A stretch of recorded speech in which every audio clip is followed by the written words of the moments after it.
welcome back. Today we are going to be reviewing the Walther PK380. I know it's pink. It's not mine. No, seriously, it's not mine.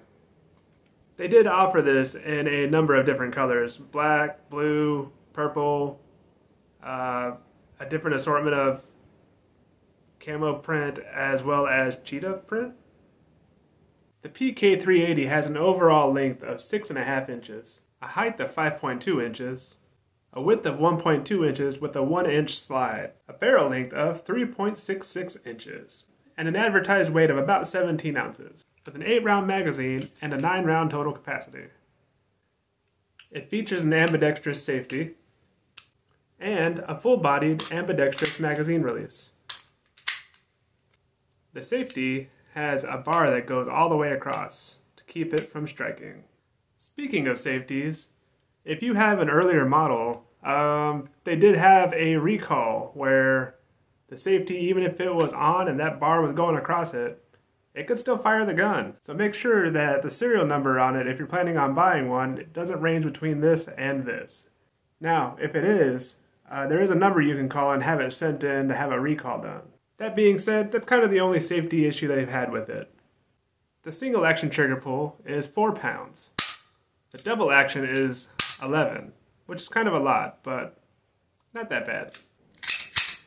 The reset on this is pretty small, and there's no more take up after that. It's ready to go right there. The action on this thing is actually really nice. You can actuate it with just one finger, and I think that's pretty cool. If you have arthritis or weak hands, this is kind of a pretty cool go-to.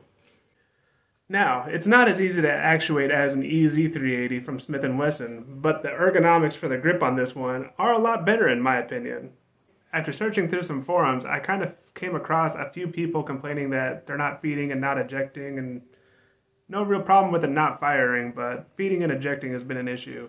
I contacted the original owner and they said that it took about 1.5 boxes worth of ammo before theirs started functioning properly, so it might have a break-in period. But since then, they've probably put more than a few thousand rounds through it. They did mention, though, that if you use another kind of casing other than brass, that the probability of it failure to feeding and failure to ejecting is a little higher. There have been a few people as well who have complained about the magazine coming out whenever they pull the trigger. Now, if you don't have a proper grip, I can see how that could be a thing. But if you do have a proper grip and your middle finger is up underneath that trigger guard, chances are pretty unlikely that it's going to fall out.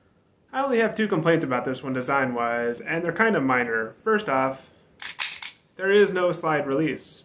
So you either have to have a full magazine, or you have to take the magazine out if it's empty, pull the slide back, and then release it. That's not too horrible, but I still would like to see a slide release latch. Secondly, this is a 12-round magazine to 9mm. That's an 8-round magazine to 380. If Walther ever chooses to revisit this one, I get the feeling they could fit 15 rounds in this thing, and I would be delighted to carry it. Now don't let them fool you at the gun counter. I've heard it a million times before. They'll tell you a 380 is only good from here to the door, a 9mm is good for up to 50 yards. The truth is that a 380 is the same diameter as a 9mm and is about 20% lighter and flies about 20% slower. That being said, you don't have to worry so much about target reacquisition and recoil. Also, you don't have to worry about over-penetration. I'm sure there's a joke in there somewhere. Now, let's go ahead and get it to the bench and field strip it. As always, first you want to make sure there's nothing in the barrel and no magazine in. To get into this one, there is a special tool that you need to turn this little guy. Should come with one, but this one has been lost, so I kind of made one out of a valve stem core remover.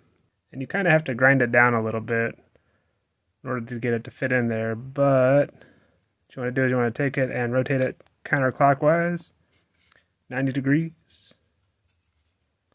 And you want to rack it back, let it come forward, hold it in place, pull this guy down, and in order to get it to fully release, you kind of have to pull the trigger. So that gets the handle from the slide. After that, take off your recoil spring, careful not to let this guy fly, and then you can take your barrel out.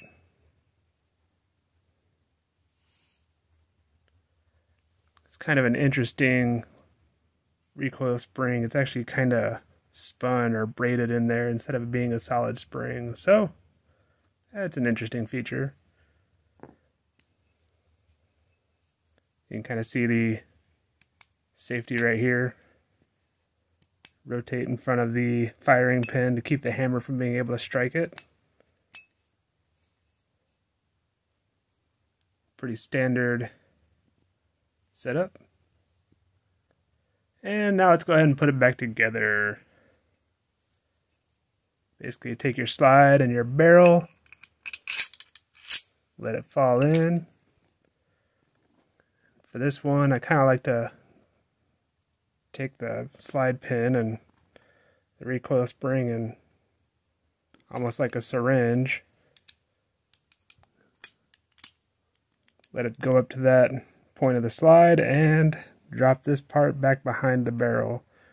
There's a little U-cut shape to let this pin fall in. Just make sure that's lined up.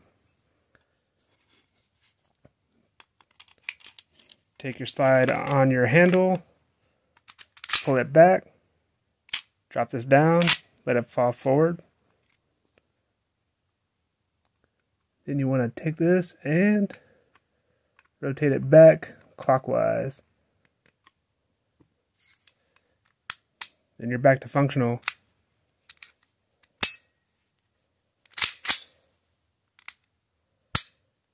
Everything's good. Now let's take it out to the range and put it to the test. Going out to 5 yards.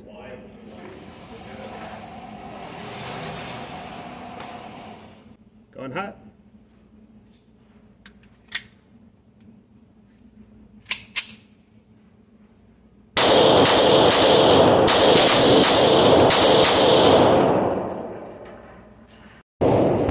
Round 2 going hot.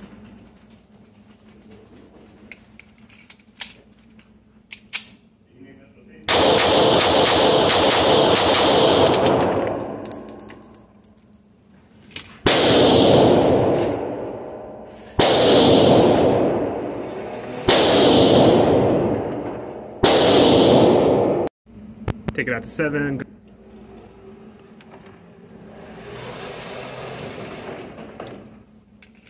Going hot.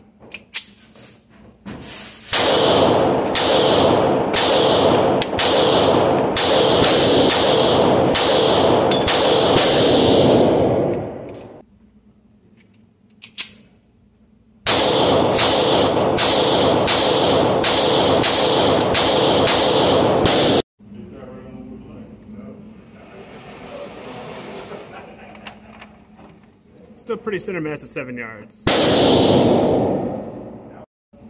little more fun at 5.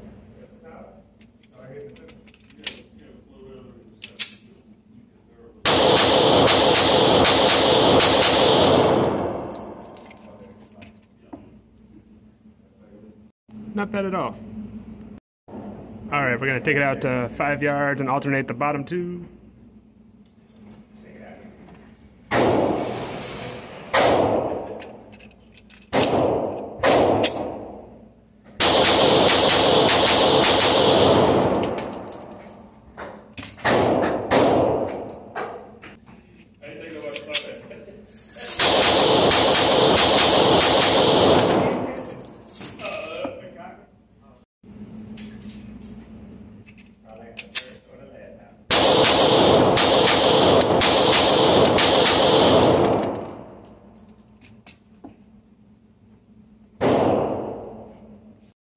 Going to be dumping one 8-round magazine into the center target. Let's see how it goes.